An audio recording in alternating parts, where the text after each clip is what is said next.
Mission कर्मयोगीच्या माध्यमातून वेगवेगळ्या प्रकारचे जे मॉड्यूल्स तयार झाले आहेत त्या मॉड्यूल्समध्ये एकीकडे आपले बिहेव्हिअरल चेंज जे आहेत ते तर आहेतच, सिस्टमॅटिक चेंज जे आहेत, सिस्टमिक चेंज आहेत ते देखील आहेत. आणि यासोबत मला असं वाटतं की जवळपास संपूर्ण फोर्सचं आता नवीन कायद्यांच्या संदर्भातलं प्रशिक्षण देखील आपण पूर्ण केलेलं आहे.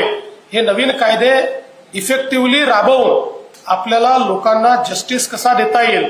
शेवटी आपल्याला एक कल्पना आहे की गुन्हे केव्हा वाढतात, ज्यावेळेस लोकांना माहिती असतं की गुन्हा केला तर आपलं संपूर्ण आयुष्य संपलं तरी आपली केस संपणार नाहीये असं जेव्हा वाटतं त्यावेळेस एक खून करणारा दुसरा खून करतो, तिसरा खून करतो. त्याला माहिती आहे 6-8 महिने वर्षभर जेलमध्ये राहायचं, नंतर बाहेर यायचं, परत त्या खुनाच्या गुन्ह्याचा निकालच लागत नाही.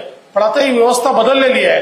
त्याच्यामुळे या बदललेल्या व्यवस्थेमध्ये लवकर जर त्या ठिकाणी अशा प्रकारे गुन्हेगाराला शिक्षा झाली तर गुन्हा करण्याचं प्रमाण हे देखील कमी होईल आणि गुन्हेगारांवर मोठ्या प्रमाणात आपण एक प्रकारे टाच आणू शकू किंवा एक मानसिक दबाव, एक डिटेरंट आपण उभा करू शकू.